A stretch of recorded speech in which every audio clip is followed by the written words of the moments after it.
그 다음에 도덕적 해이. 이 도덕적 해이는 감춰진 행동 상황에서 어떤 계약이 이루어진 이후 정보를 가진 측이 바람직하지 못한 행동을 하는 현상을 말한다 그랬죠. 보험시장에서 보험 가입 이후에 최선을 다하지 않는 것, 사고 예방에, 이게 대표적인 도덕적 해이라고 할 수가 있겠고요. 최근에는 의료보험 쪽에 시험이 집중되고 있다는 사실을 기억하시는 게 좋을 것 같습니다. 나중에 또 우리 또 그쪽 사회보험 쪽 가가지고 의료보험을 다시 얘기하겠지만, 이 의료보험에서 이 도덕적 해이를 해결하기 위한 방안 해가지고 해결 방안이 67페이지 중하단부에 나와 있습니다. 그것도 주목하시기 바랍니다. 첫 번째가 공동보험 제도가 있죠.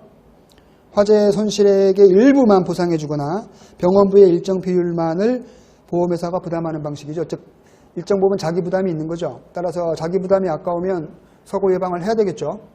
따라서 도덕적 해이를 방지할 수 있겠더라. 기초공제제도도 비슷하죠. 화재 손실액 혹은 병원비 중에서 일정액 이하는 본인이 부담하고 일정액을 초과하는 금액만 보험회사에서 보상해주는 방식이죠. 이것도 마찬가지로 본인 부담이 있기 때문에 도덕적 해이를 방지할 수가 있겠더라. 그 다음에 금융시장에서 처음에는 뭐 안전한 투자를 하는 것처럼 했다가 대출을 받은 이후에는 위험 투자를 일삼아 버릴 수가 있지 않습니까? 따라서 68페이지도 마찬가지로 중하단부에 보시면 해결 방안, 금융시장에서의 도덕적 해이를 해결하기 위한 방안 첫 번째, 담보가 있죠. 그러니까 그 담보 물건에 해당되는 만큼만 대출해 주는 거죠. 그러면 위험 투자를 일삼다가 대출을 못하는, 대출금을 못 갚는 상황이 되면은 그 담보 물건을 그 금융회사가 팔아가지고 경매 붙여가지고 그 대출한 금액을 회수할 수가 있기 때문에 본인 입장에서는 위험 투자를 일삼는데 어려움이 있겠죠.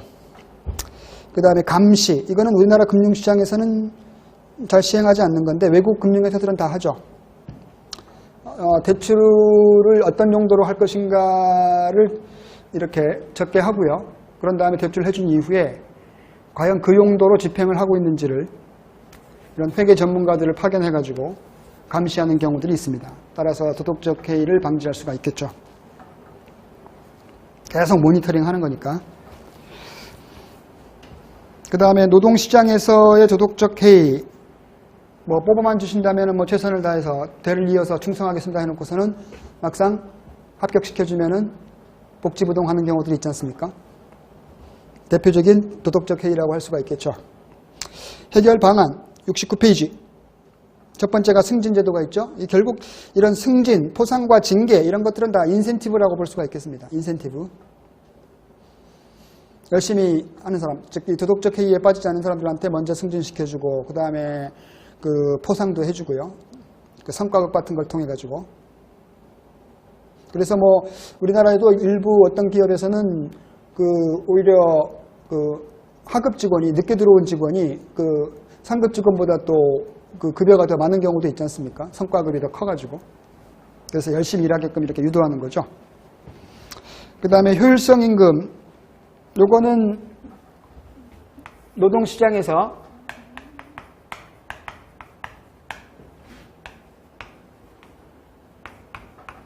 노동의 수요, 공급이 이렇게 있으면 시장의 자율에 맡겼을 경우에는 당연히 균형임금은 이렇게 결정이 되겠죠.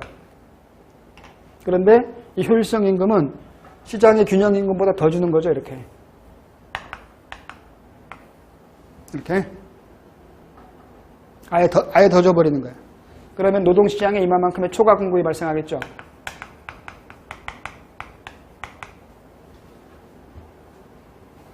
그러면 서로 들어가려고 하겠죠. 서로 들어가려고. 임금을 더 주니까. 그러면 도덕적 해이를 방지할 수가 있겠죠. 그러니까 이 충성심이 더 고취되는 거죠. 충성심이. 효율성 임금을 지급해주면.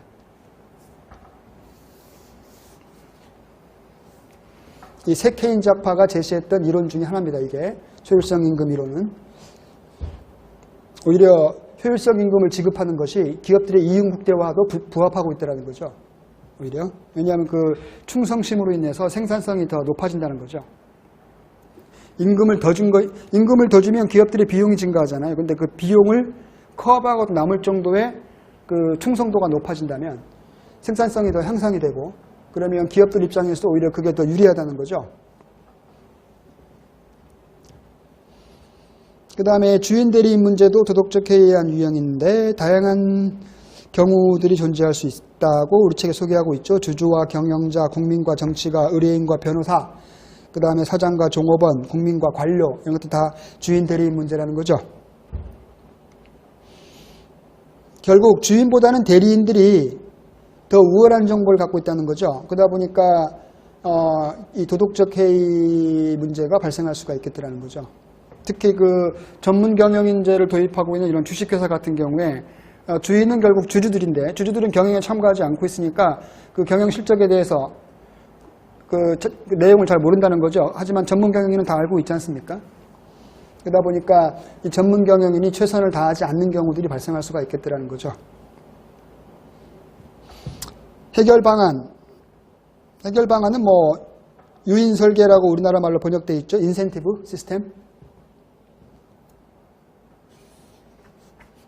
각종 뭐 대표적인 그 전문 경영인에 따르는 유인 설계 중에 하나가 바로 스탁 옵션, 주식 옵션 해주는 거죠. 기업 성과가 좋으면 추가적으로 약간 보너스 형식이 되는 거죠.